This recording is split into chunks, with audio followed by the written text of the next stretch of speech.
വയനാട് ദുരന്ത ബാധിതർക്ക് വീട് വെച്ചു നൽകുമെന്ന വാഗ്ദാനത്തിൽ യൂത്ത് കോൺഗ്രസ് നേതാക്കൾക്കെതിരെ പോലീസിൽ പരാതി വന്നിരിക്കുകയാണ്. യൂത്ത് കോൺഗ്രസ് സംസ്ഥാന അധ്യക്ഷൻ രാഹുൽ മാങ്കൂട്ടത്തിലടക്കം 8 പേർക്കെതിരെയാണ് പരാതി വന്നിരിക്കുന്നത്. വീട് നിർമ്മാണത്തിന് പണം സമാഹരിച്ച് പദ്ധതി പകുതി വഴിയിൽ ഉപേക്ഷിച്ചു എന്ന് പരാതിയിൽ പറയുന്നുണ്ട്. ഷീന മാർട്ടുണ്ട് വിവരങ്ങളുമായി കൊച്ചിയിൽ നിന്ന്.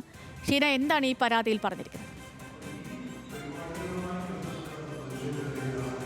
സേതുലക്ഷ്മി, വയനാട് ഉരുൾപൊട്ടലുമായി ബന്ധപ്പെട്ട 30 പേർക്ക് വീട് വെച്ചു കൊടുക്കാമെന്ന് പറഞ്ഞ യൂത്ത് കോൺഗ്രസ് സ്പോൺസർഷിപ്പായി സമാഹരിച്ചത് 2.80 കോടി രൂപയും അതേപോലെ തന്നെ ഓരോ നിയോജക മണ്ഡലത്തിൽ നിന്നും 2 ലക്ഷം രൂപയും ശേഖരിക്കണമെന്നായിരുന്നു സംസ്ഥാന കമ്മിറ്റിയുടെ തീരുമാനം. അതുപ്രകാരം ഇത്രയധികം തുക തന്നെ സമാഹരിച്ചിട്ടുണ്ട്. കണക്കുകൾ നോക്കുകയാണെങ്കിൽ പഠന ക്യാമ്പിൽ പറഞ്ഞതനുസരിച്ച് 88 ലക്ഷം രൂപയുടെ കണക്കാണ് അന്ന് 88 ലക്ഷം രൂപയുടെ കണക്കാണ് അന്ന് പറഞ്ഞിരുന്നത്. ഇത്തരത്തിൽ 30 വീടുകൾ വെച്ചു കൊടുക്കാമെന്നായിരുന്നു വാഗ്ദാനം ചെയ്തിരുന്നത്. പക്ഷേ ഈ വീടുകളുടെ പണി പാടെ ഉപേക്ഷിച്ച രീതിയാണ് ഇപ്പോൾ കാണുന്നത് എന്നാണ് കോലഞ്ചേരി സ്വദേശി TR ലക്ഷ്മി നൽകിയ പരാതിയിൽ പറയുന്നത്. എറണാകുളം സെൻട്രൽ പോലീസ് സ്റ്റേഷനിലാണ് ഇത്തരത്തിലൊരു പരാതി ലഭ്യമായിട്ടുള്ളത്. യൂത്ത് കോൺഗ്രസ് സംസ്ഥാന അധ്യക്ഷൻ രാഹുൽ മാങ്കൂട്ടത്തിലടക്കം 8 പേർക്കെതിരെയാണ് ഇത്തരത്തിലൊരു പരാതി ഉന്നയിക്കുന്നത്.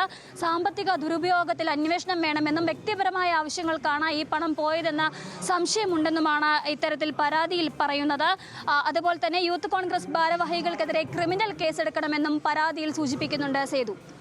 ശരി ഷീന മാർട്ടാണ് വിവരങ്ങൾ നൽകിയത്. യൂത്ത് കോൺഗ്രസിനെതിരെ പരാതി. വയനാട് ദുരന്ത ബാധിതർക്ക് വീട് വെച്ച് നൽകാമെന്ന് ആരോപിച്ച് കബളിപ്പിച്ചു എന്നാണ് പരാതിയിൽ പറയുന്നത്.